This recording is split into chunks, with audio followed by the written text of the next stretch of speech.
Hello, this is Adam Hohensee. This is my final presentation for the John Deere Company MBA 690 with Professor Brandon Schulte.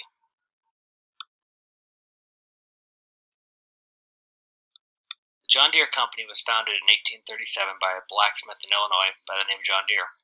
His first product was a plow made from a broken saw blade as a means of cutting through the thick soils of the Midwest. In the first 5 years, the company had produced 100 plows. Within 10 years, it moved to the city of Moline, Illinois, where the company was able to utilize the Mississippi River for water power and transportation. Today, the company has production facilities all over the world and is one of the leading technology integrating companies in the farming industry. A true competitive strategy contains the 5 P's: plan, ploy, pattern, position, and perspective. The plan stage determines steps to take to succeed. The ploy stage is decisions designed to outwit or trick the competition. The pattern stage, designing consistency in decision making. Position is knowing where the company exists within the industry it competes in. And perspective, how management and owners see the competitive landscape around them. John Deere Company does not act without planning meticulously, and many of its innovations are poised to outwit their competition. For example, John Deere has teamed up with NASA as a way to use government agencies' satellite system to revolutionize their global positioning system, or GPS, as a way to begin self-driving tractor technology, something no other tractor company has been able to accomplish. The last 3 P's are all emulated in John Deere's mission statement. The company's commitment to its core values allows for consistency in decision making. It keeps the company in a position to be one of the top companies in the business of heavy machinery, and it also knows how the industry operates and how to stay on top. The EFE, or External Factor Evaluation Matrix, is a way for a company to examine its external markets and identify available opportunities and threats. The matrix looks at the top 10 opportunities and top 10 threats a company is faced with and gives them a score based on importance of external force. Once those scores are established, areas of calculation are then graded on a scale of 1 to 4, 1 being the company's response to the factor is poor, and 4 being the company's response has been superior. When filling out the EFE for the John Deere Company, it is important to consider opportunities and threats that were important not only to the company, but to the farm equipment industry as a whole. Most of the opportunities and threats a company like John Deere faces are environmental or weather related, as these are major factors in the success or failure of the farming industry.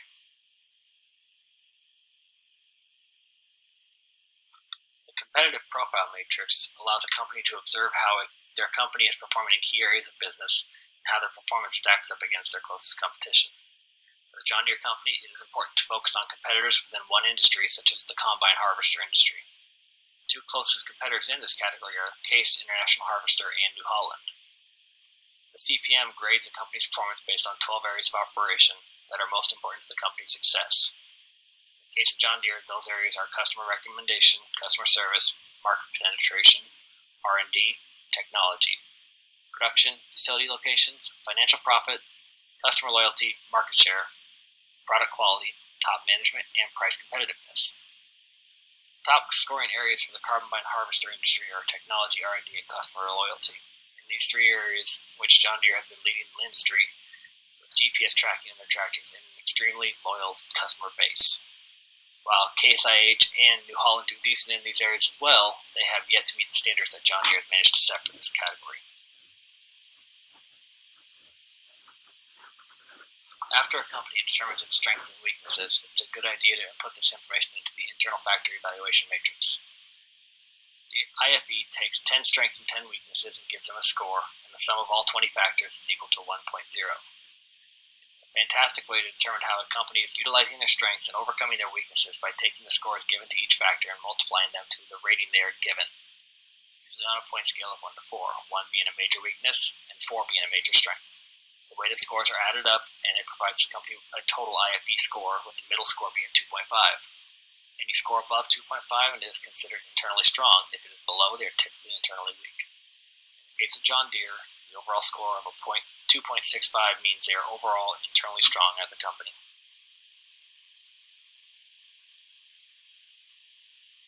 The TOES analysis is an offshoot report of the SWOT analysis and takes information gathered from the SWOT analysis and compares them to one another, creating SO, ST, WO, and WT factors. SO stands for Strength Opportunities and analyzes how the company's perceived strengths affect or contribute to the company's opportunities. ST stands for Strength Threats and analyzes how the company's strengths can counterbalance the company's threats. WO stands for Weakness Opportunities and analyzes how the company's perceived weaknesses can inhibit the company's opportunities.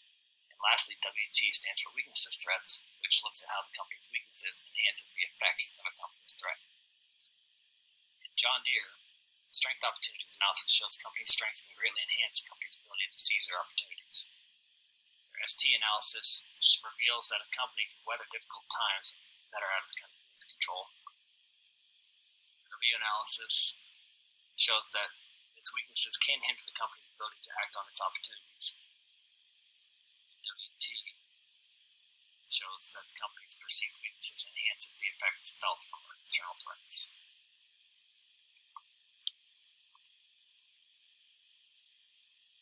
All companies should undergo financial analysis of some kind fairly consistently. Without analyzing how the company is currently performing, it is near impossible to understand the financial health of the business in its current state, nor can a company begin to have an understanding of what to expect in the future.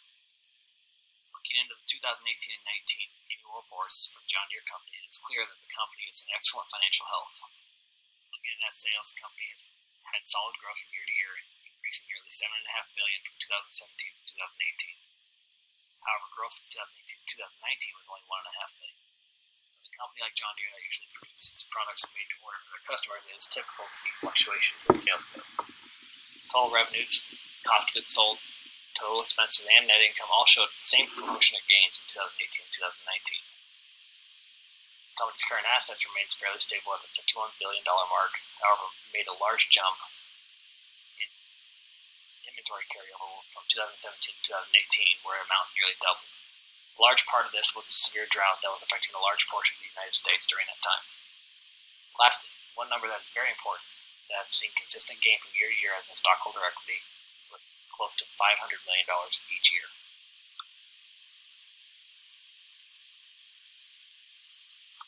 So how should the John Deere Company respond? Recommendations were brought to light during SWOT analysis in the opportunities category. Going off these possibilities, the first recommendation is to expand the company into Asian and European markets.